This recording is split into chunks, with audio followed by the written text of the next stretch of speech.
November 12th, 1943. A cramped office in the Bendler block, Berlin. The building at 76 Tirpitzufer housed the nerve centre of German army intelligence operations, where two of the Wehrmacht's most accomplished analysts were about to confront a truth that would shatter every assumption the German High Command held about their enemy. Colonel Reinhard Gehlen, head of Foreign Armies East, sat across from his counterpart, Colonel Alexis von Roenne, who led Foreign Armies West. Both men had reached their positions through demonstrated analytical brilliance and meticulous attention to detail. Both had spent years tracking enemy capabilities with professional precision, and both were now staring at documents that represented something far more devastating than any battlefield defeat. Between them lay a stack of papers that appeared unremarkable, standard American military logistics reports captured during recent operations in Italy. The forms were bureaucratic, mundane even, filled with columns of numbers recording supplies delivered, consumed, and requisitioned. Nothing about their appearance suggested they contained information that would prove the mathematical impossibility of German victory. Yet the numbers they contained represented an industrial reality so overwhelming that both officers had spent the previous week cross-referencing sources, checking calculations, and searching desperately for errors that would make the figures less apocalyptic. Von Roenne's hands trembled slightly as he pushed the top document across the desk. It was a simple supply requisition form from the American Fifth Army in Italy, listing monthly delivery targets for a single American corps operating in the Italian theatre. The form was stamped, dated, signed by multiple logistics officers, clearly authentic. Gehlen studied the figures in silence, his face growing pale as he absorbed their implications. The Americans were delivering more ammunition to one corps in 1 month than the entire Wehrmacht received on the Eastern Front during the same period. He looked up at von Roenne, searching his colleague's face for some indication this was error or deception. Von Roenne's expression offered no comfort. He had already worked through the same calculations, reached the same conclusions, and spent 3 sleepless nights hoping he was wrong. "This cannot be accurate," Gehlen said quietly, though his tone carried no conviction. He was not stating a belief, but expressing a wish, the desperate hope that reality might somehow be less terrible than the evidence suggested. Von Roenne pulled another document from the stack. "I thought the same. This is a fuel delivery report for the same corps, covering a single month of operations. They received 3.2 million gallons of gasoline and 800,000 gallons of diesel." He paused, letting the numbers settle. "I compared this to our own fuel allocations. Army Group Centre, with 3 full armies and over 500,000 men, receives less fuel in a month than this one American corps." The two men had spent the past week engaged in exactly this kind of comparison, cross-referencing captured American documents with German logistics reports, POW interrogations with aerial reconnaissance data, agent reports from neutral countries with analysis of captured equipment. Every source confirmed the same impossible truth. America was not just outproducing Germany, they were operating on a scale that defied comprehension, on a level that made German industrial capacity look medieval by comparison.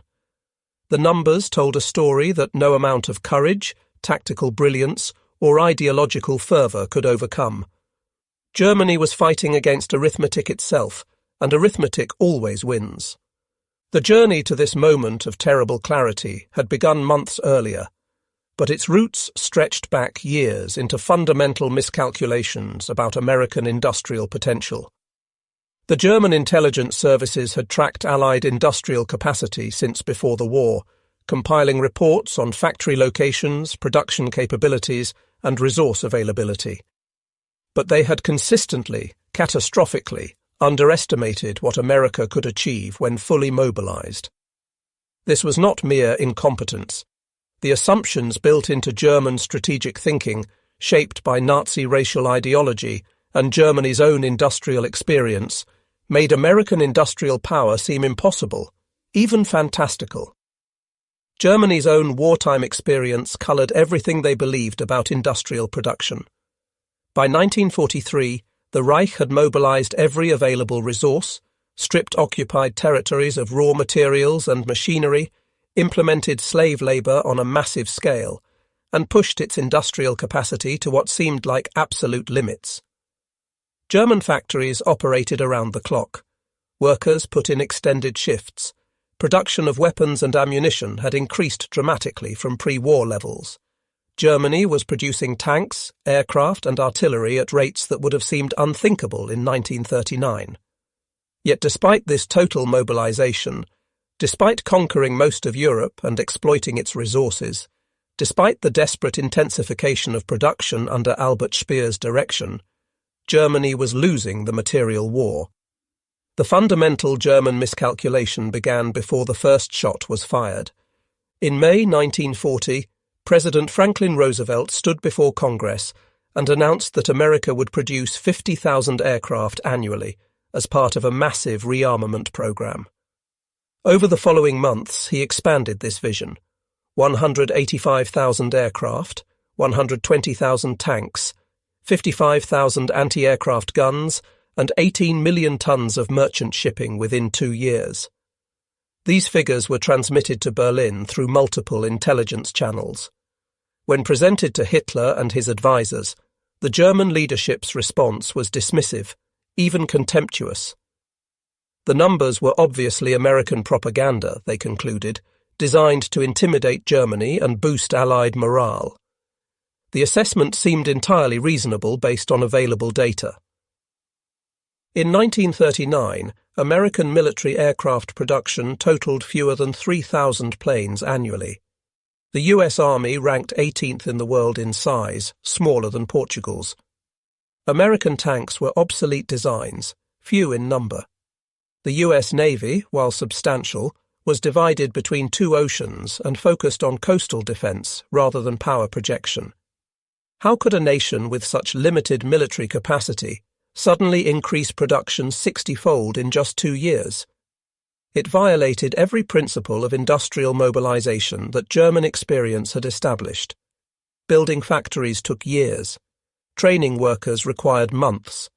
Developing production techniques demanded extensive trial and error. Roosevelt's proclamation seemed like the fantasy of a desperate politician rather than achievable reality.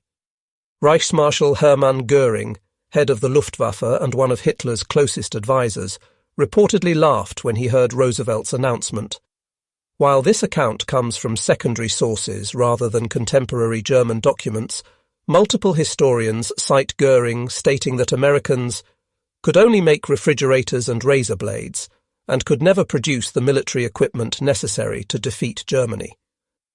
Whether the exact quote is accurate, the sentiment it captured was certainly real. German leadership genuinely believed American industrial capacity was unsuited for military production. This assessment seemed supported by observable facts. America excelled at producing consumer goods, automobiles, household appliances. But military equipment required different expertise, different organizational structures, different engineering approaches. German industry had been preparing for war since 1933. How could American consumer goods manufacturers possibly match German military industrial capacity? The Germans failed to understand something fundamental about American industrial potential that would prove decisive. The Great Depression had idled massive amounts of industrial infrastructure across the United States. Factories sat empty or underutilized. Millions of skilled workers remained unemployed or underemployed. Machine tools that could produce components for automobiles, tractors, or refrigerators sat idle or operated at reduced capacity. What looked like economic weakness was actually enormous reserve capacity waiting to be activated. When Roosevelt called for military mobilization, he was not asking American industry to build entirely new capability from nothing. He was asking them to convert existing factories, rehire laid-off workers, and redirect machinery that was already built, installed, and proven. The infrastructure for industrial mobilization already existed, requiring only redirection rather than creation. Germany, by contrast, had no such reserve. By 1940, German industry was already operating at near capacity. The Nazi regime had been rearming since 1933, steadily expanding military production year after year. There was little idle capacity to activate, few unemployed skilled workers to rehire, minimal machinery sitting unused. German expansion could only come through building new factories from scratch, conquering territories with existing industrial capacity, or exploiting slave labour. Each of these approaches took years to implement and faced inherent limitations. The fundamental difference in starting positions, American unused capacity versus German full utilization, meant that America could scale up production far faster than Germany could match, and on a far larger base. The German intelligence services, particularly Foreign Armies West under Colonel von Roenne, had the institutional responsibility for tracking Allied capabilities. Von Roenne came from aristocratic Prussian military lineage. His family had served Germany for generations. He embodied the professional Prussian officer class, methodical, detail-oriented, committed to objective analysis. His organization collected information from multiple sources, including Luftwaffe reconnaissance flights, signals intelligence from radio intercepts, agent networks operating in neutral countries, systematic interrogation of captured prisoners, and documents captured during military operations. Throughout 1941 and 1942, as America entered the war and began mobilizing, the intelligence picture reaching Berlin remained incomplete and confusing. Reports of American production capacity varied wildly depending on source and method. Some indicated massive increases in output, factories running multiple shifts, tens of thousands of aircraft rolling off assembly lines. Other reports suggested continued economic struggles, labor disputes, inefficient production methods, equipment of inferior quality. The German High Command chose to believe the more comforting assessments, the ones that aligned with their preconceptions about American weakness. This selective acceptance of intelligence was not unique to the Germans. All military organizations tend to favor information confirming existing beliefs over data challenging core assumptions. But in Germany's case, the cost of this cognitive bias would prove catastrophic. After all, Germany was winning in 1941 and early 1942. The Wehrmacht had conquered Poland in weeks, France in 6 weeks, Yugoslavia in 11 days. German forces occupied Norway, Denmark, the Netherlands, Belgium, most of France, significant portions of the Soviet Union. The Luftwaffe had proven itself the most formidable air force in the world. German tanks and tactical methods were clearly superior to those of any opponent. German U-boats were sinking Allied shipping faster than it could be replaced, or so Berlin believed. Why should German leadership fear a nation that had not fought a major war since 1918, whose army was tiny, whose tanks were obsolete, whose industrial capacity was oriented toward consumer goods rather than military hardware? This comfortable certainty began developing cracks in North Africa. When American forces landed in Operation Torch on November 8, 1942, German commanders expected to face inexperienced troops with inferior equipment who could be quickly defeated and pushed back into the sea. What they encountered was something else entirely. The Americans were indeed inexperienced. That assessment proved accurate. Early engagements, particularly the Battle of Kasserine Pass in February 1943, resulted in humiliating American defeats. German forces drove American units back over 50 miles, killed over 1,000 American soldiers, captured substantial numbers of prisoners, and seized significant quantities of equipment. German tactical superiority was demonstrated conclusively. But something about the American forces troubled experienced German commanders. The sheer quantity of their equipment was staggering and unprecedented. American units that suffered heavy losses in battle were fully re-equipped within days, sometimes within hours. Vehicles, weapons, ammunition, supplies flowed in seemingly endless streams. German units that won tactical victories found themselves unable to exploit them because American logistics simply absorbed the losses and continued operations without pause. Captured American supply dumps contained more material than entire German army groups possessed. American artillery fired ammunition at rates German forces could only dream of achieving. American infantry units were motorized to a degree the Wehrmacht had never achieved, even with its elite formations. General Erwin Rommel, commanding Axis forces in North Africa from February 1941 until his recall to Germany on March 9, 1943, began sending increasingly alarmed reports to Berlin. Each American infantry division, he noted, possessed more trucks than an entire German corps. American logistics units operated vehicle fleets larger than those available to entire German armies. Supply installations captured during German advances contained food, fuel, ammunition, spare parts, medical supplies, and equipment in quantities that seemed wasteful, even obscene by German standards. Rommel, known for his tactical brilliance, understood that tactics became irrelevant when facing such massive material superiority. He urged withdrawal from North Africa entirely, arguing that Allied air and naval superiority combined with unlimited logistics made Axis defeat inevitable regardless of battlefield success. These reports were noted, filed, and largely ignored by the High Command in Berlin. Rommel was known for pessimism, for always requesting more resources, for emphasizing difficulties over opportunities. His complaints were dismissed as the usual general's grumbling, the predictable tendency of field commanders to exaggerate enemy strength and minimize their own capabilities. Hitler personally rejected Rommel's assessments, insisting that willpower and tactical superiority would overcome numerical disadvantages. The Führer's worldview could not accommodate the possibility that industrial production might matter more than ideological commitment or military skill. But the intelligence analysts could not so easily dismiss what they were seeing. Throughout 1943, as the war turned decisively against Germany on multiple fronts, the volume of concerning data increased exponentially.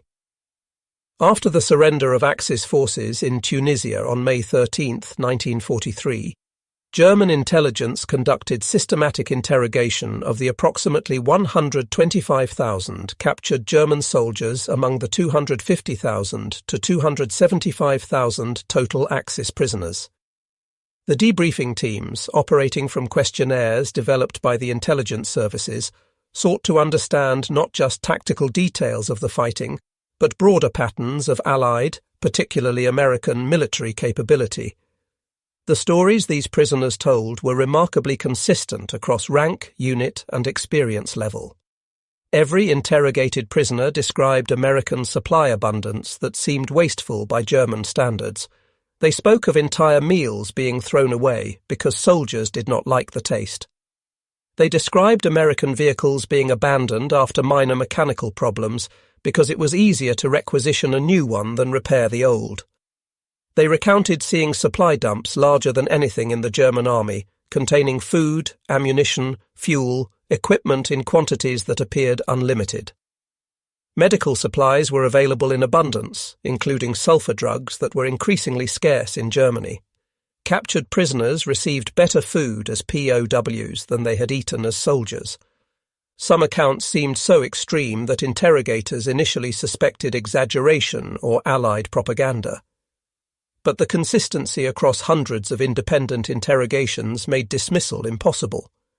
Officers and enlisted men, paratroopers and infantry, tank crews and artillerymen, all told the same stories of overwhelming American material superiority. More significantly, these accounts matched what German forces were experiencing on other fronts. In Sicily, captured in July and August 1943, German forces encountered similar patterns.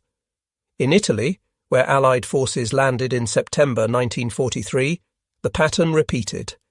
Everywhere German forces engaged Americans, they found enemies with seemingly unlimited supplies. These prisoner accounts, while concerning, could theoretically be dismissed as subjective impressions, exaggerated by defeated soldiers trying to explain their failure. But then the captured documents began arriving in Berlin in greater numbers, and these could not be dismissed. Unlike POW accounts, supply documents were clinical, bureaucratic, undeniable. They were not meant to impress or intimidate.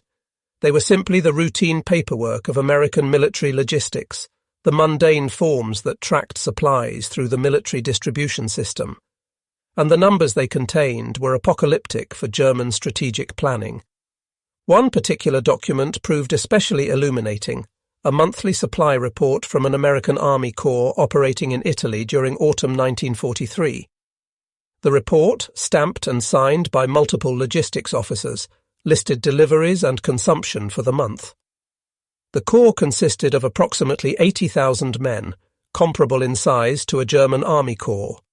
But the comparison ended there. The American Corps had received 3.2 million gallons of gasoline and 800,000 gallons of diesel fuel during the month. Colonel Gehlen compared this to fuel allocations for German forces on the Eastern Front. Army Group Center, consisting of multiple corps with several 100,000 men, received less total fuel in a month than this single American Corps. The disparity was not marginal. It was a difference of kind rather than degree. The ammunition figures in the same report were even more devastating. The American Corps had received 15,000 tons of artillery ammunition during the month. German Corps received perhaps 2,000 tons during the same period, and that was considered adequate supply. The Americans were firing shells at 7 times the German rate, and crucially, this was sustainable. This was not some special preparation for a major offensive where supplies were concentrated for a brief period. This was normal operating procedure, the routine monthly supply for regular operations. The implications were staggering. American artillery could provide fire support at rates that would exhaust German ammunition supplies in days, and they could maintain this indefinitely. The vehicle replacement figures told an equally disturbing story. During 1 month of routine operations, not major battles, just normal activity, the American Corps had received 847 trucks, 127 jeeps, 43 tanks, and 68 artillery pieces as replacements for combat losses and mechanical failures. These were not additions to unit strength. These were simply replacing losses to maintain authorized equipment levels. The German army had received fewer tanks from total national production in the previous month than this one American Corps received as routine replacements. The mathematical implications were inescapable. If America could replace losses at this rate for one corps, and they had dozens of corps deployed across multiple theatres, then their total logistics capacity exceeded German production by orders of magnitude. Colonel von Roenne approached these documents with the methodical precision that had made him one of Germany's most respected intelligence officers. He was an aristocrat from a family that embodied Prussian military tradition, but he was also a professional analyst trained to evaluate evidence objectively regardless of personal preferences. The captured American documents represented hard data that could be quantified, compared, and analyzed. He began calculating systematically. If one American corps consumed supplies at this rate, and the United States had deployed dozens of such corps across the Mediterranean, Pacific, and preparing for operations in Western Europe, then the total American logistical capacity was beyond anything Germany could match or even imagine.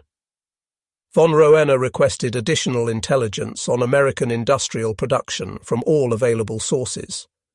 What came back over the following weeks was compiled from multiple independent sources. Agent reports from Switzerland and Sweden, where German intelligence maintained networks, neutral country trade statistics that could be analyzed for patterns, technical manuals captured with American equipment that listed manufacturer details and serial numbers, analysis of equipment serial numbers from captured vehicles and weapons that allowed production volume estimates, and open-source intelligence from American newspapers and magazines that published information about factory expansion and production achievements. Each source had limitations and potential for error, but when multiple independent sources confirmed the same basic picture, the conclusions became undeniable. The American tank production story proved particularly revealing and disturbing. In 1941, America had produced approximately 4,021 tanks. German intelligence had documented this figure and considered it unimpressive. Germany produced more. The German assessment seemed reasonable. America was clearly behind in military preparation, just as expected. But by 1942, American tank production had reached 26,608 units, a more than six-fold increase in a single year. German intelligence officers initially suspected these figures were propaganda or included every type of armoured vehicle regardless of combat capability. But analysis of captured equipment, POW interrogations, and agent reports confirmed the numbers. And 1943 brought even more shocking data. American tank production reached 37,198 units, the peak year of American tank production during the entire war. Germany, by contrast, had produced roughly 5,530 tanks in 1942 and approximately 11,600 in 1943. These German figures represented significant increases over pre-war production and required enormous efforts: factory expansion, extended shifts, streamlined production methods. German industry was operating at maximum sustainable capacity, and production of 11,600 tanks in a year was considered an impressive achievement. Yet the Americans were producing more than 3 tanks for every one Germany built, and the gap was widening rather than narrowing. More disturbing still, American production was accelerating while German production struggled under the weight of Allied bombing campaigns and resource shortages. Aircraft production statistics proved even more lopsided and alarming. Germany produced approximately 15,596 military aircraft in 1942, according to the U.S. Strategic Bombing Survey's analysis of captured German records. This figure represented a significant increase from previous years, and German leadership celebrated it as proof of industrial strength and mobilization success. The Luftwaffe was being equipped with modern fighters and bombers in substantial numbers, but American production in 1942 reached 47,836 aircraft, more than 3 times German output. When German intelligence officers first encountered these figures, they assumed they were propaganda or included training aircraft, gliders, and non-combat types. But analysis proved the figures represented combat aircraft comparable to German types. In 1943, the disparity widened further. American production reached 85,898 aircraft, while German production, despite intense efforts to increase output, reached approximately 20,600 planes. The Americans were building more than 4 aircraft for every one Germany produced. In 1944, American production would reach 96,318 aircraft, while German production peaked at approximately 39,807 planes before declining under the impact of Allied bombing. By war's end, the United States would produce approximately 300,317 military aircraft total, a figure that exceeded even Roosevelt's ambitious 1940 projections. The sky belonged to the Allies not because of pilot skill or aircraft quality, though both mattered, but because American factories could build planes faster than German pilots could shoot them down, and faster than German factories could replace losses. But perhaps the most devastating comparison involved merchant shipping, because it directly addressed what German naval strategy depended upon. Germany understood that logistics in a global war depended fundamentally on maritime transportation. The Atlantic Ocean was the crucial battleground where U-boats sought to sever supply lines between America and Britain. If Germany could sink ships faster than they could be built, Allied logistics would collapse, Britain would be starved into submission, and American material superiority would be irrelevant because it could not reach the fighting fronts.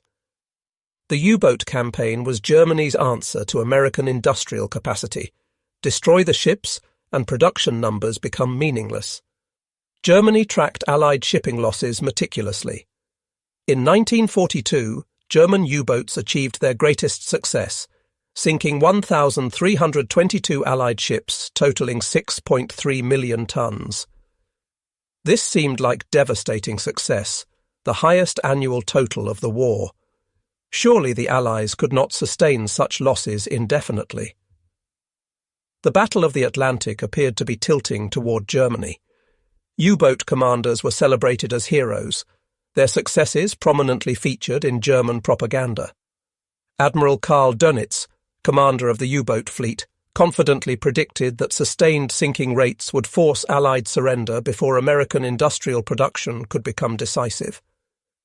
Yet despite these massive losses, Allied shipping capacity increased throughout 1942.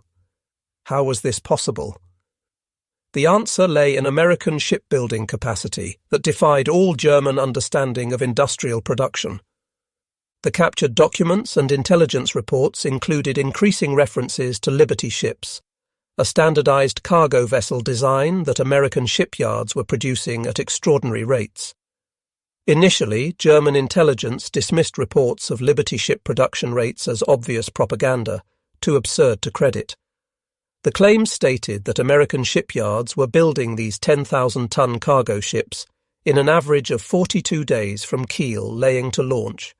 Some were reportedly built in less than 2 weeks. This was impossible according to everything German naval architects understood about shipbuilding. Ship construction was a slow, methodical process taking months or years. Each vessel was essentially custom-built, with thousands of parts fabricated and assembled by skilled craftsmen. The welding alone for a 10,000-ton ship would take many weeks.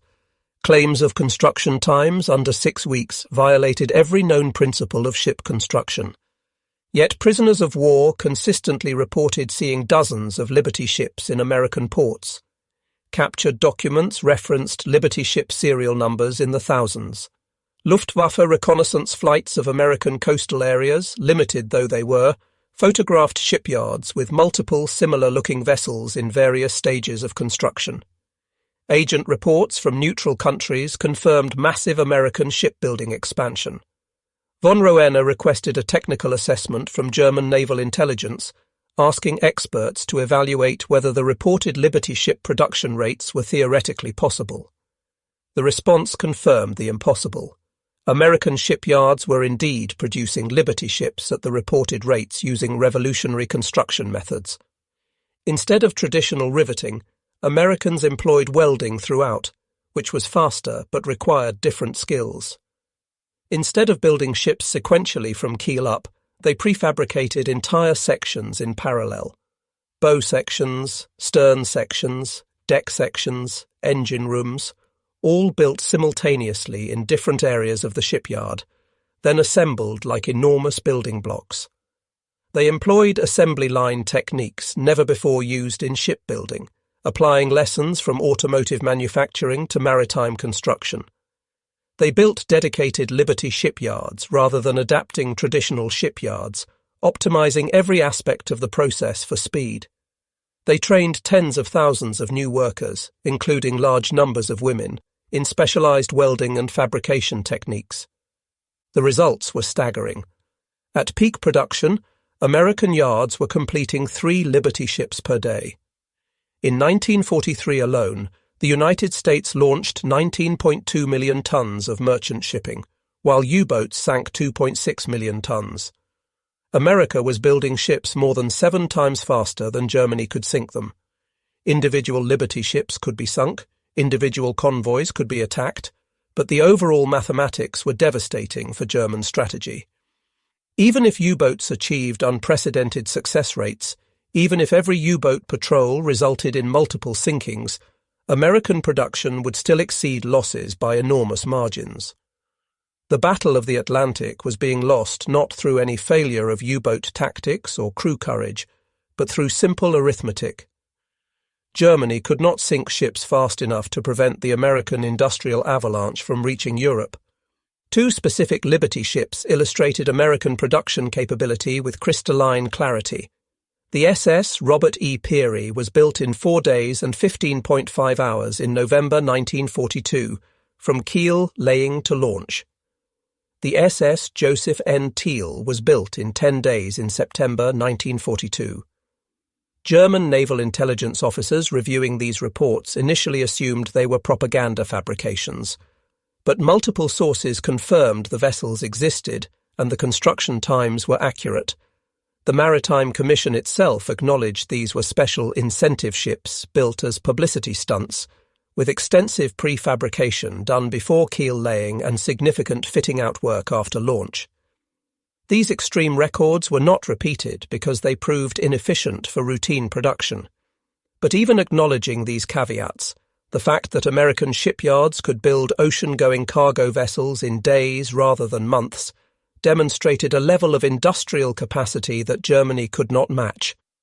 These revelations accumulated throughout 1943 like hammer blows against German strategic planning. Each new piece of intelligence confirmed and amplified the picture of overwhelming American industrial superiority. Colonel Gehlen, whose responsibilities focused on the Eastern Front, began analyzing American industrial infrastructure through available sources: technical publications, pre-war industrial surveys, open-source information from American newspapers and trade journals. What he found explained how such production was possible, but made the strategic situation even more hopeless for Germany. The fundamental asymmetry was overwhelming. The United States possessed approximately 41% of the world's total industrial capacity, according to pre-war assessments. Germany, even after conquering most of Europe and exploiting the industrial capacity of France, Belgium, Czechoslovakia, and other occupied territories, controlled perhaps 12% of global industrial capacity. But crude capacity percentages told only part of the story. American industry was characterized by scale and efficiency that German industry could not match even when operating at theoretical maximum output. The reasons were structural and systemic, not merely matters of effort or organization. A captured American technical manual for tank production proved particularly enlightening for German analysts trying to understand how American production achieved such scale. The manual, intended for factory foremen and production supervisors, described production processes at the Chrysler Tank Arsenal in Detroit. The facility employed 10,000 workers producing M4 Sherman medium tanks on assembly lines based directly on automotive manufacturing principles. Peak monthly production at this single facility reached 896 tanks in December 1942, with sustained monthly production in the 600 to 800 range. By comparison, the entire German tank industry in early 1943 spread across multiple facilities using skilled craftsmen and traditional manufacturing methods, produced approximately 600 tanks per month total. One American factory equaled the output of Germany's entire national tank production, and this was just one of multiple American tank production facilities. The manual revealed production methods that German industry had never implemented at such scale. Tanks moved down assembly lines just like automobiles. Sub-assemblies were produced in parallel, hulls in one area, turrets in another, engines and transmissions in separate sections, then brought together for final assembly. Workers specialized in specific tasks rather than having craftsmen build entire components. Specialized jigs and fixtures ensured components fit together properly without requiring skilled fitting. Interchangeable parts meant that components could be mass-produced and assembled without individual customization. Quality control used statistical sampling rather than individual inspection. The entire process was optimized for volume production at the expense of flexibility, customization, or craftsmanship. German tank production, by contrast, retained many characteristics of artisanal manufacturing. Skilled workers fitted components together, making adjustments to ensure proper fit. Tolerances were tighter, finish quality higher, individual craftsmanship more evident. German tanks were in many ways superior products: better armour, more powerful guns, more sophisticated engineering. The Panther and Tiger tanks were formidable weapons that Allied tankers feared with good reason, but Germany produced approximately one Panther for every 15 Shermans America built. The mathematical reality made quality differences strategically irrelevant. A single Tiger tank might destroy 5 Shermans in combat, but if the Americans could send 15 Shermans, the Tiger would still be overwhelmed.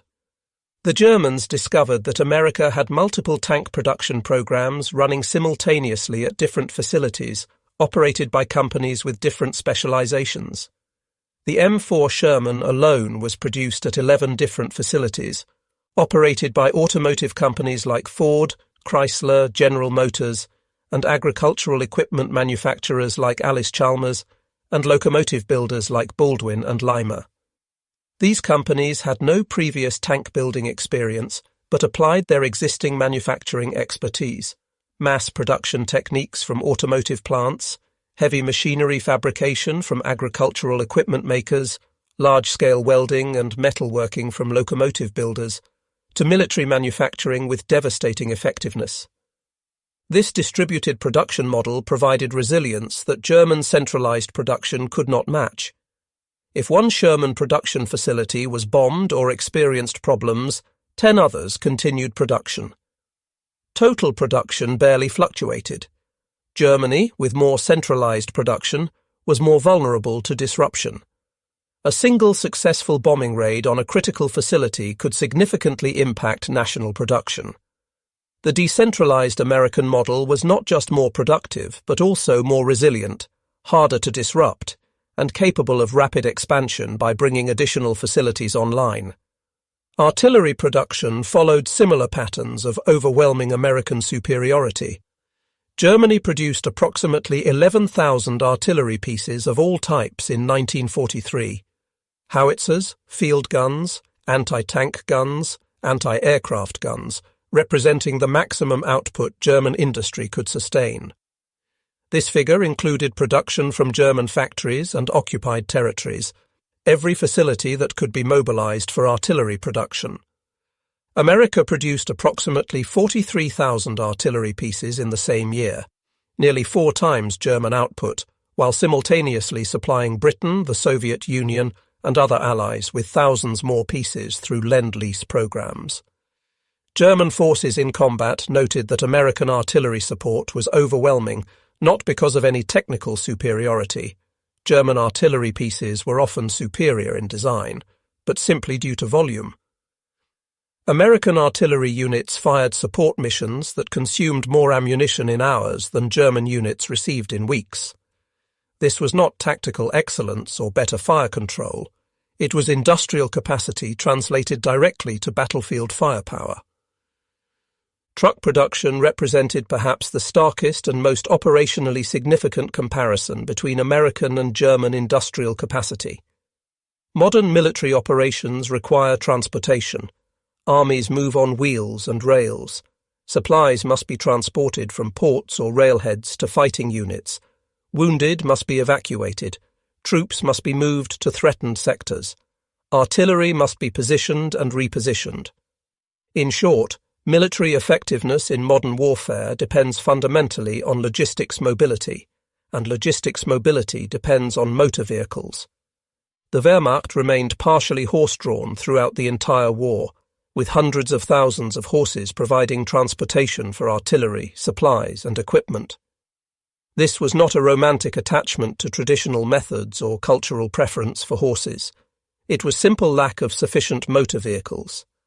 Germany produced approximately 100,000 trucks in 1943, a figure that had to serve both military and essential civilian needs. The Wehrmacht never achieved complete motorization. Infantry divisions typically had their artillery and heavy equipment horse-drawn. Supply columns relied heavily on horse-drawn wagons. Only elite formations like panzer divisions were fully motorized, and even these often experienced vehicle shortages. America produced approximately 620,000 trucks in 1943, almost all for military use. American Lend-Lease programs delivered 427,284 trucks to the Soviet Union alone during the entire war, more than Germany's total truck production for all purposes during the entire conflict. Every American infantry division had more organic transport capacity than a German panzer division. American supply units operated vehicle fleets larger than those available to entire German armies. This disparity in logistics capability had direct and measurable battlefield consequences that German commanders observed with increasing alarm. American forces could concentrate supplies for offensive operations at speeds German forces could not match. When American units advanced, they maintained supply lines through massive motor transport efforts that delivered fuel, ammunition, food, and spare parts continuously. The Red Ball Express, established after the Normandy invasion to supply advancing Allied armies, illustrated American logistics capacity at scale. The operation deployed 5,958 vehicles at peak, running in continuous convoys on dedicated one-way roads. Record single-day tonnage reached 12,342 tons on August 29, 1944, with sustained averages of 12,500 tons daily during peak periods. This single-supply convoy operation moved more tonnage per day than the entire German army in Western Europe received through all sources. German commanders observing this logistical operation through intelligence reports understood they were witnessing something unprecedented in military history. The Red Ball Express was not even America's primary supply system. It was an emergency measure implemented when rapid advances outran conventional supply methods. Yet this emergency backup system exceeded German logistics capacity. When German forces attempted similar supply convoys, they faced fuel shortages, vehicle breakdowns, Allied air attacks, and organizational problems. American convoys operated continuously despite all these same challenges, simply overwhelming problems through sheer scale. If one truck broke down, another took its place. If one convoy was attacked, another followed. The material superiority was so overwhelming that operational challenges became mere inconveniences rather than insurmountable obstacles. The captured documents also revealed American petroleum industry capacity, and this proved particularly devastating to German strategic calculations. Germany had faced chronic fuel shortages since the start of the war. The nation lacked significant domestic oil production, depending instead on synthetic fuel production from coal through the Fischer-Tropsch process and imported oil from Romanian fields. The synthetic fuel program represented a massive industrial effort, consuming enormous resources and electrical power to produce gasoline and diesel from coal. Romanian imports required maintaining control of the Balkans and protecting supply lines. German military operations were perpetually constrained by fuel availability. Strategic decisions about when and where to attack often depended more on fuel stocks than tactical opportunities. The 1942 German offensive toward the Caucasus was motivated primarily by the need to capture Soviet oil fields, not territorial ambitions or strategic positioning. American forces, by contrast, operated without any fuel constraints whatsoever. Captured supply documents showed American units in Italy receiving fuel allocations that exceeded their maximum possible consumption rates. They literally had more fuel than they could use. Some vehicles were operated for training, maintenance, or transport of minor supplies that German forces would have moved by hand or left unmoved. The source of this abundance became clear through intelligence analysis. American petroleum production in 1943 reached approximately 1.4 billion barrels, representing roughly two-thirds of total world production. The United States produced more oil than all other nations combined. Germany, with synthetic production and Romanian imports, produced perhaps 40 to 50 million barrels annually, less than 4% of American output. American forward logistics included fuel depots and tanker trucks in quantities that exceeded Germany's total national fuel stocks.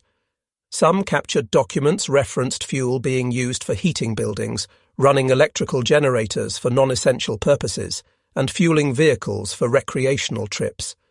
The waste of fuel for purposes German forces would consider criminally negligent was routine in American operations. During the Battle of the Bulge, German planning explicitly depended on capturing American fuel depots because the Wehrmacht could not supply sufficient fuel for the offensive through its own logistics. This dependency on capturing enemy supplies was itself an admission of German logistical weakness and strategic desperation. Steel production statistics underlined every other production comparison because steel is the foundation of industrial warfare. Weapons, vehicles, ships, infrastructure, tools, all require steel. Military production in an industrial war is fundamentally constrained by steel availability. Germany produced approximately 30 million tons of steel in 1943, representing maximum output from German industrial capacity plus captured European steel production. This figure included output from occupied French, Belgian and Czech steel mills, operating under German direction. It represented total mobilization of every available steel-producing facility. The United States produced 81 million tons of steel in 1943. America produced nearly 3 tons of steel for every 1 ton Germany produced. The Soviet Union, despite massive industrial evacuation and German destruction of Western industrial areas, still produced approximately 18 million tons. Combined Allied steel production approached 150 million tons versus German output of 30 million tons, a 5-to-1 advantage that translated directly to weapons production. More steel meant more tanks, more ships, more artillery, more trucks, more aircraft, more ammunition, more of everything required for industrial warfare. The steel production gap was not something that could be overcome through better tactics, superior training, or ideological commitment. It was a fundamental resource constraint that determined maximum possible military production. Germany was fighting a 5-front war: Western Europe, Eastern Front, Italy, air war over Germany, Atlantic Ocean, with 1/5 the steel production of its combined enemies. The mathematics of defeat were written in steel production figures. Colonel Gehlen and Colonel von Roenne spent weeks during late 1943 analysing these figures with increasing desperation, cross-referencing sources, searching for errors or exaggerations that might make the picture less catastrophic. They found none. Every source confirmed the same basic reality. They brought in other analysts from both Foreign Armies East and Foreign Armies West, showed them the data, asked for independent assessments. The conclusions were always the same. America possessed industrial capacity that made German production look like cottage industry. The Soviet Union, despite massive losses and German occupation of significant industrial territory, had successfully evacuated and rebuilt industrial capacity that exceeded German output. Britain, though smaller in absolute terms, maintained production sufficient to supply a modern army, while also providing advanced technologies like radar, jet engines and code-breaking machinery that Germany struggled to match. Germany faced 3 major opponents, each of which had greater industrial capacity than Germany in at least some categories. Combined Allied production advantage was overwhelming across every category of military equipment. The only question was how long German tactical superiority and defensive advantages could delay inevitable defeat. The analysts prepared a comprehensive report for the German High Command in December 1943. The report was clinical, mathematical, undeniable in its logic. It compared German production capacity to Allied output across every significant category of military equipment: tanks, artillery, aircraft, trucks, ships, ammunition, fuel, steel. Every comparison told the same story. Germany was outproduced in every category by significant margins, and the gap was widening rather than narrowing as the war continued. But the report went beyond simply presenting production numbers. The analysts included detailed projections of what these production figures meant for military operations over the next 12 to 24 months. They calculated that Allied production advantages meant Germany would face increasing numerical superiority in every theatre. German forces could continue winning individual battles through superior tactics, better training, and sometimes better equipment. But they would inevitably lose campaigns through attrition. Every tank destroyed, every aircraft shot down, every truck knocked out would be replaced for the Allies within weeks or months. German losses took much longer to replace, if they were replaced at all. The mathematics of attrition warfare inexorably favoured the side with industrial capacity to sustain losses indefinitely, and that side was not Germany. The report included projections for 1944 and beyond. If current production trends continued, by mid-1944, Allied forces would achieve numerical superiority ratios of 3-to-1 or greater in most combat categories. By 1945, ratios would likely reach 5-to-1 or higher in many categories. German forces, no matter how well trained or tactically proficient, could not sustain combat against such numerical odds indefinitely. Quality advantages in individual weapon systems became irrelevant when facing 5 times as many enemy weapons. Even if German forces maintained their tactical superiority, even if they won every engagement, the cumulative losses would eventually destroy the Wehrmacht through simple attrition. Available manpower was finite. Industrial capacity was constrained. Territory was being lost rather than gained, reducing access to resources. The trajectory pointed inexorably toward defeat. The report concluded with mathematical certainty that Germany could not win the war through military means given current industrial balance. This was not defeatism or political opinion. It was objective analysis based on verified data. The conclusion was professional assessment that should have informed strategic decision-making. The analysts expected the High Command to use this information to develop realistic strategic options. Perhaps Germany could seek diplomatic solutions while still holding significant territory and maintaining some bargaining position. Perhaps resources could be reallocated to focus on defensive operations that might extend the war while seeking political settlement. Perhaps the information could inform decisions about which territories to prioritize holding and which to yield.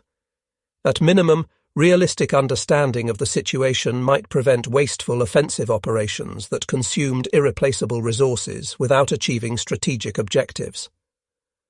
Colonel von Roenne presented this report to his superiors in the High Command with full knowledge of its controversial implications.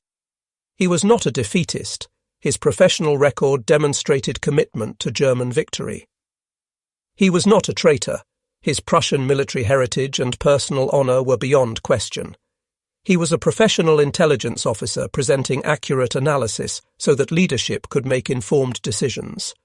He expected disagreement, perhaps anger at the unwelcome conclusions. What he encountered was something worse: complete rejection of the analysis itself. Hitler refused to accept the report's conclusions, calling them defeatist propaganda, undermining German morale. He argued that German willpower, superior tactics, and impending technological advances would overcome numerical disadvantages. He cited historical examples of smaller forces defeating larger ones through skill and determination: Frederick the Great's victories when outnumbered, Hannibal's victories over Rome, Napoleon's early campaigns. He insisted that Allied production figures were exaggerated for propaganda purposes, that American equipment was inferior and would fail in combat, that Soviet industry would collapse under continued German pressure, that Britain was near economic exhaustion. Other commanders and Nazi leadership figures reacted similarly. They pointed to continuing German tactical victories, to superior German weapons like the Panther tank and the Me-262 jet fighter, to the defensive advantages of fortified positions. They argued that German troops were better trained, better led, more ideologically motivated than Allied forces. They believed that tactical excellence could overcome numerical disadvantage.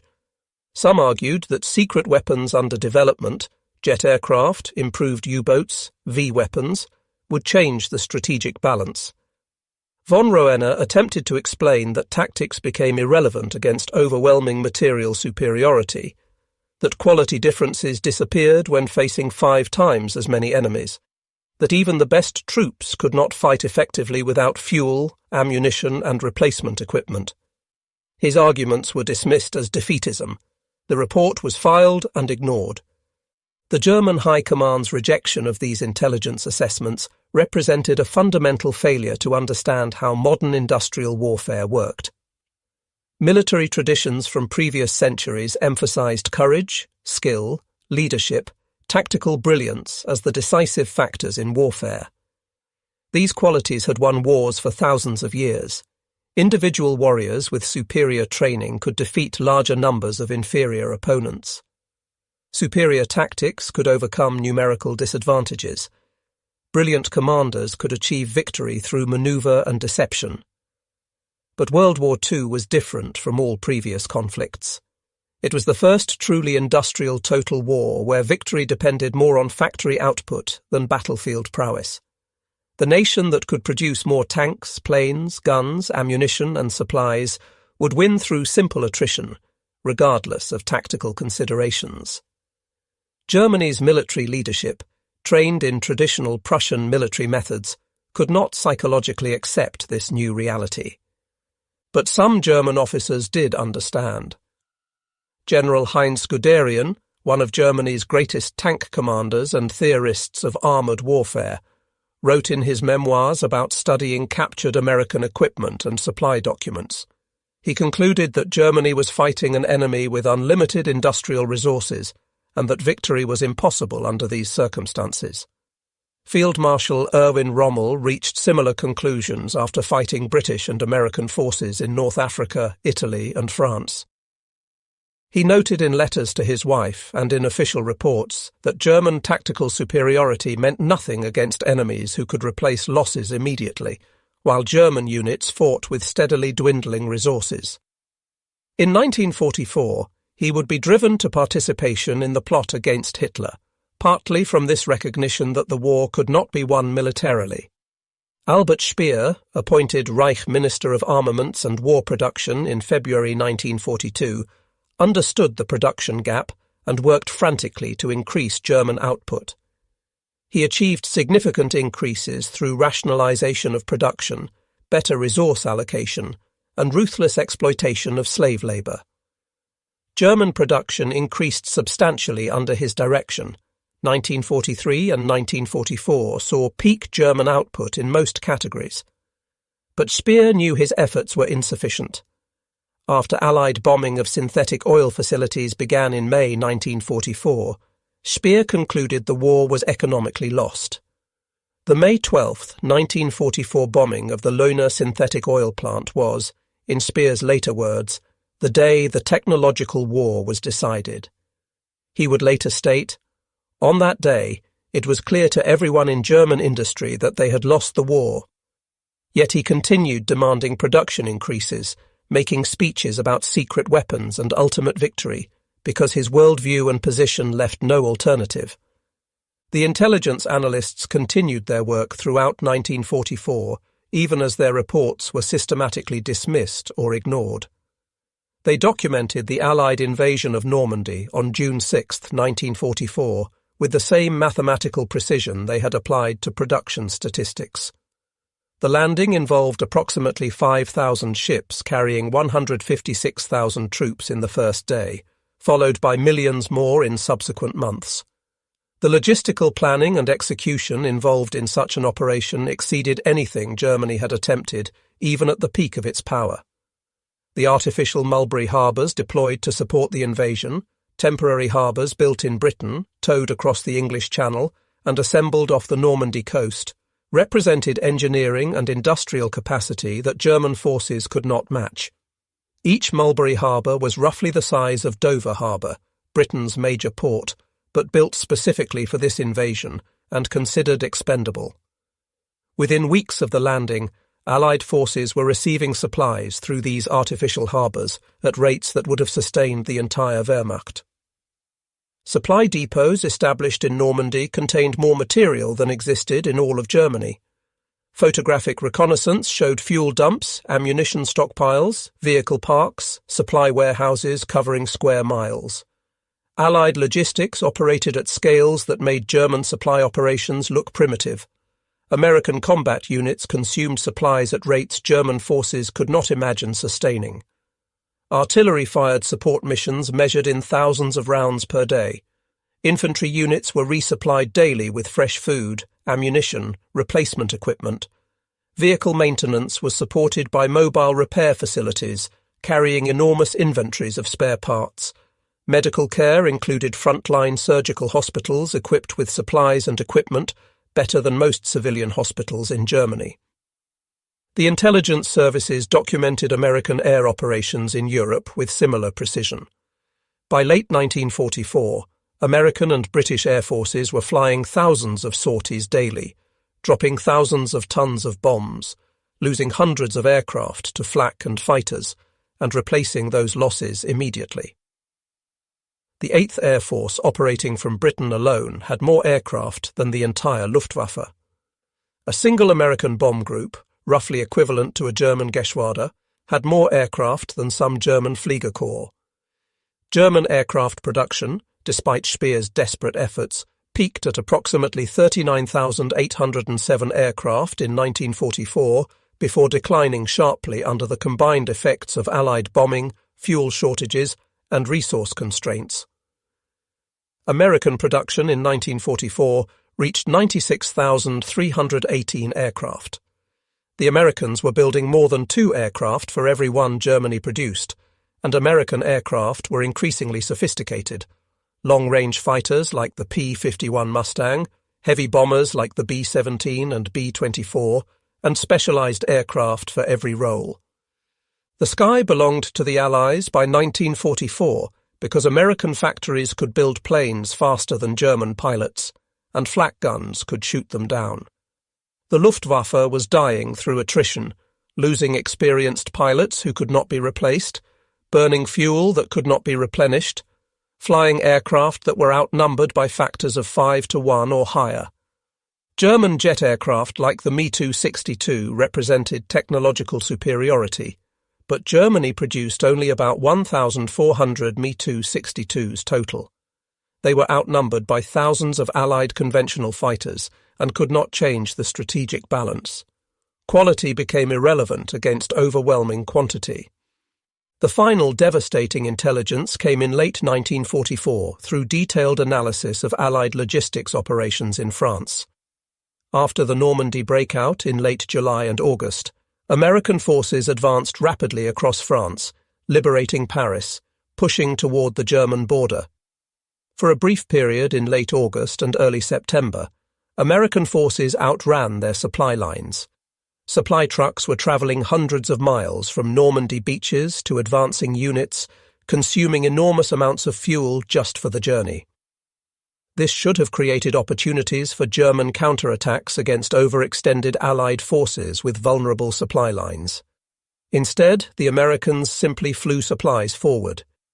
The intelligence reports documented that American forces were receiving supplies by air in quantities that exceeded what German ground forces could transport by truck and rail combined. Thousands of C-47 transport aircraft flying multiple missions daily delivered fuel, ammunition and food to advancing armies. During the period when ground supply was constrained, American transport aircraft delivered thousands of tons of supplies daily. This air supply capability alone exceeded Germany's entire logistics capacity. The analysis was devastating. America had so much transport capacity that they used aircraft, expensive, complex, resource-intensive aircraft, to deliver routine supplies simply because it was faster than ground transport. Germany could barely supply frontline units by truck and train. America was using aircraft for routine logistics. One particular example, documented by intelligence analysts, illustrated the disparity with painful clarity. General George Patton's Third Army advanced so rapidly in August 1944 that ground supply lines could not keep pace. The army temporarily halted due to fuel shortages in early September, demonstrating that even American logistics had physical limits. But the halt lasted only days. Emergency air supply operations delivered sufficient fuel to resume the advance within 72 hours. German intelligence calculated that the tonnage flown to Third Army in 1 week exceeded what the entire Luftwaffe could have transported in a month, even at full strength with unlimited fuel. And the Luftwaffe in September 1944 had neither full strength nor unlimited fuel. It had a fraction of its former capacity, operating with fuel rationing, losing aircraft faster than they could be replaced. By late 1944, the intelligence services were documenting not just American superiority, but the immediate implications of that superiority for Germany's survival. Soviet forces were advancing from the east with massive numerical advantages in tanks, artillery, and aircraft. Soviet industrial production had recovered from initial German advances and was being supplemented by enormous American Lend-Lease shipments: 400,000 trucks, 12,000 armoured vehicles, 11,000 aircraft, enormous quantities of food, fuel, raw materials. British and American forces advanced from the west with complete air superiority and overwhelming logistic support. German forces still fought skillfully, still conducted tactical masterpieces, still extracted heavy casualties from attacking forces. But the strategic outcome was never in doubt. The numbers made defeat inevitable. The Ardennes offensive in December 1944, Germany's last major attack in the West, demonstrated the futility of fighting against such industrial superiority. German forces achieved complete surprise through careful security and radio silence. They achieved initial tactical success, driving through American lines, capturing territory, causing panic in Allied rear areas. The offensive advanced significantly in the first days, seeming to validate Hitler's faith in willpower and tactical skill. But the offensive was doomed before it began, not by any failure of planning or execution, but by simple logistics mathematics. German plans explicitly depended on capturing American fuel depots to sustain the attack. The Wehrmacht could not supply sufficient fuel through its own logistics system for an offensive of this scale and duration. Hitler himself stated that German forces would have to rely on capturing Allied dumps during their push westward. Kampfgruppe Piper, the spearhead armoured formation, specifically targeted American fuel depots, coming within 1,000 feet of a major storage facility at Stavelot before American forces set it ablaze. This dependency on capturing enemy supplies was itself admission of German logistical weakness and strategic desperation.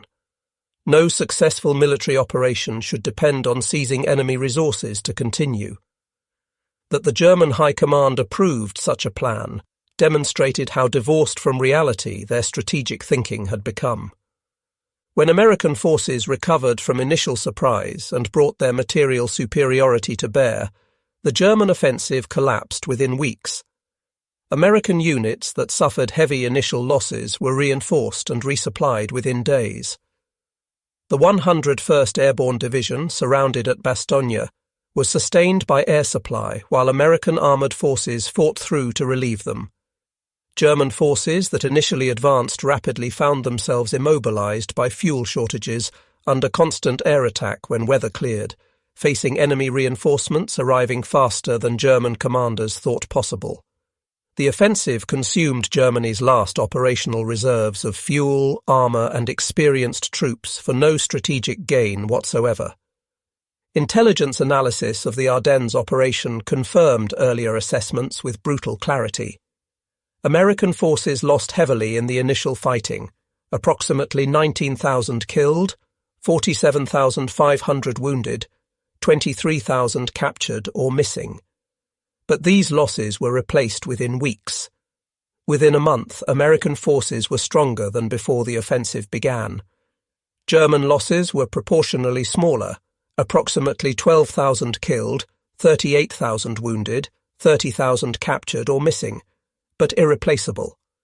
Germany had no strategic reserves. The experienced troops lost in the Ardennes could not be replaced. The panzers destroyed could not be rebuilt. The fuel consumed was gone. The battle demonstrated in microcosm what intelligence analysts had been documenting for years.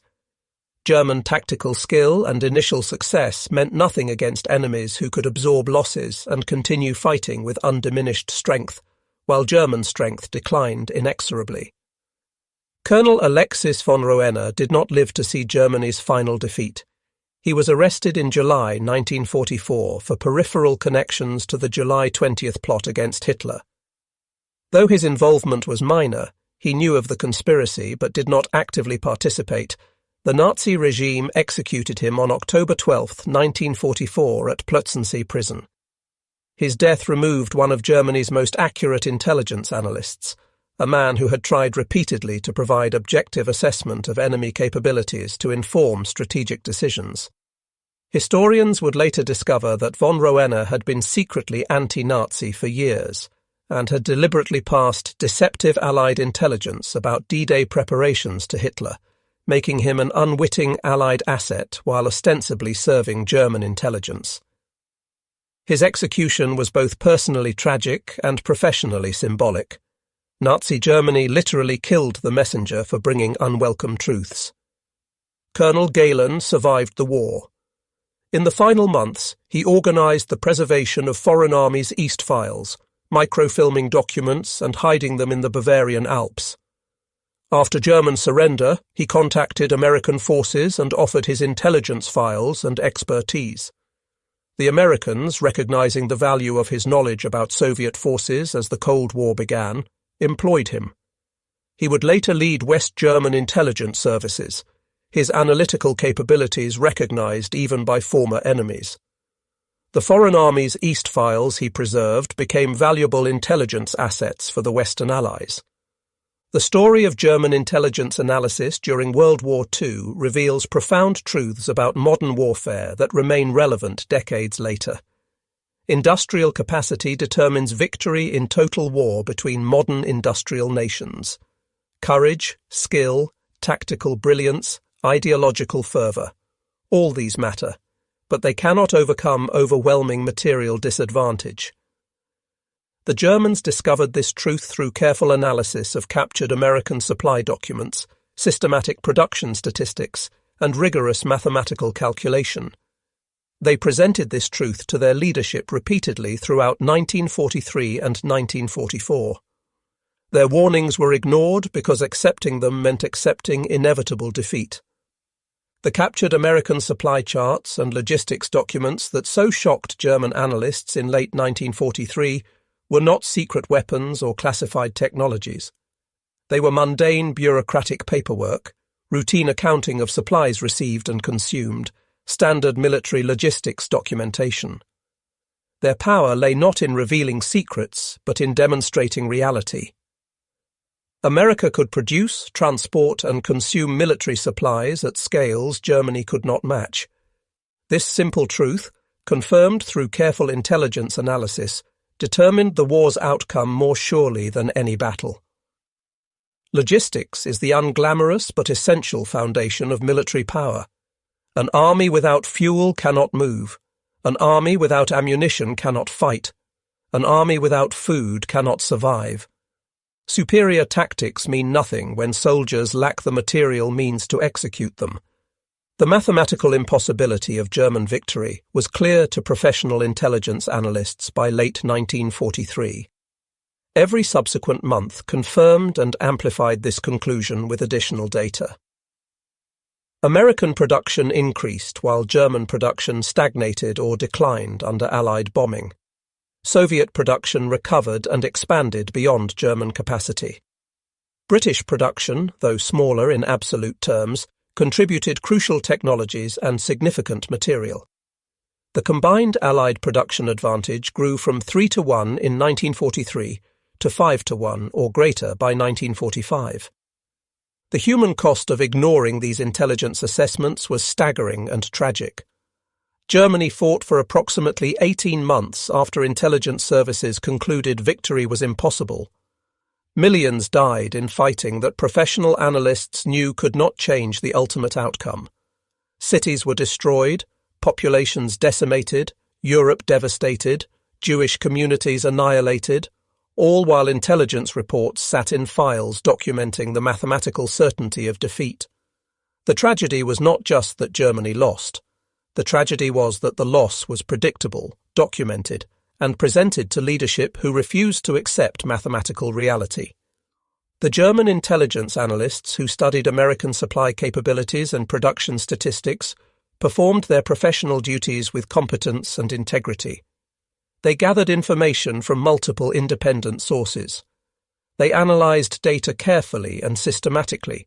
They presented conclusions based on evidence rather than ideology or wishful thinking. Their work represented what intelligence services should do, provide accurate assessments to enable informed decision-making. That their conclusions were systematically ignored and rejected represents failure not of intelligence, but of leadership unwilling to accept unpleasant truths. The mathematical proof of German defeat existed in captured supply manifests showing American corps receiving more material than German armies. It existed in production statistics showing American factories building more weapons in months than Germany produced in years. It existed in shipping data showing America launching vessels faster than U-boats could sink them. It existed in petroleum figures showing American fuel abundance while German forces rationed every drop. It existed in steel production comparisons showing Allied output exceeding German capacity by 5-1. It existed in truck production showing American logistics capacity that made German operations look primitive.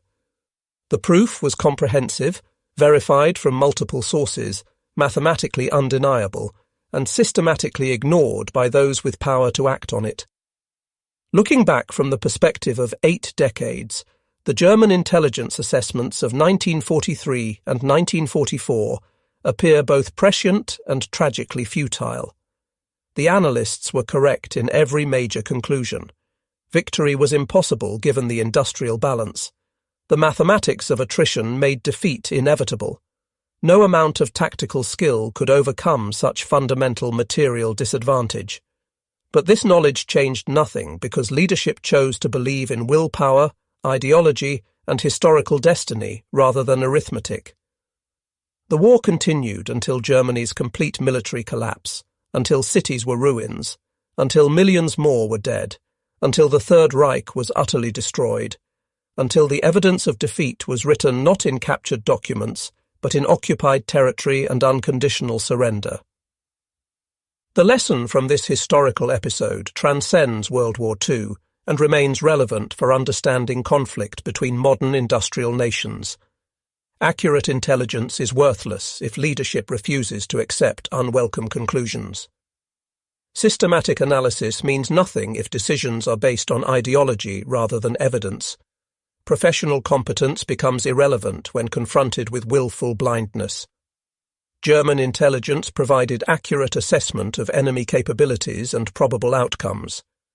German leadership chose fantasy over reality, and the result was catastrophe that might have been limited or mitigated through earlier acceptance of mathematical truth. Wars between industrial powers are fundamentally economic contests, won in factories before outcomes are decided on battlefields. This principle was proven definitively in World War II. Germany's intelligence analysts understood this by 1943. They documented it meticulously. They presented it clearly. They warned repeatedly that continued fighting would only increase the magnitude of ultimate defeat without changing the outcome. Their leadership never accepted this truth. The cost of that refusal was measured in millions of lives, destroyed cities, and Germany's total destruction as a nation-state in May 1945. The captured American supply charts and logistics documents represented evidence of a simple but decisive reality. America could produce more, transport more, and consume more military supplies than Germany. This advantage was not marginal. It was overwhelming, sufficient to make German defeat inevitable regardless of battlefield performance.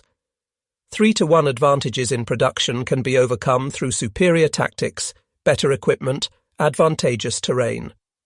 5-1 advantages cannot be overcome except through enemy mistakes so massive as to be unlikely. The Allied advantage exceeded 5-1 in many categories and was growing larger over time. In the end, German analysts studied captured American supply charts and understood they could never win, not through any single revelation, but through accumulation of undeniable evidence over months. Each captured document added data points. Each production statistic confirmed patterns. Each prisoner interrogation provided validation. Each agent report corroborated previous intelligence. The picture that emerged was complete, verified, mathematically certain. Germany faced enemies with 3 to 5 times its industrial capacity, and that gap was widening. No amount of tactical skill or fighting spirit could overcome such fundamental disparity in a war of industrial attrition. The analysts knew this, documented it meticulously, and presented it clearly to leadership. Their tragedy was not analytical failure, but the irrelevance of accurate intelligence when leadership refuses to accept reality. The captured supply documents told a story of inevitable defeat written in numbers that could not be argued with or dismissed except through willful blindness. They showed American abundance that seemed impossible according to German experience, but was verified through multiple independent sources. They revealed an enemy with such overwhelming industrial capacity that German hopes of military victory were fantasies disconnected from material reality. The only question remaining by late 1943 was how long Germany would deny what the numbers made clear, how many more would die before arithmetic replaced ideology as the basis for strategic decisions. That question was answered on May 7, 1945, when Germany surrendered unconditionally, defeated not primarily by military force, but by the mathematical certainty that industrial capacity determines victory in modern war. The intelligence analysts who first studied those captured supply documents in late 1943 had understood this truth 18 months earlier. They had tried to warn their leadership. They had presented the evidence. They had shown the mathematics. Their warnings were ignored, and millions paid the price for that willful blindness. The captured American supply charts documented not just military logistics, but the futility of fighting against overwhelming industrial superiority. The numbers told a truth that German leadership could not accept. In modern industrial warfare, factories matter more than courage, production lines determine outcomes more than tactics, and arithmetic always wins in the end.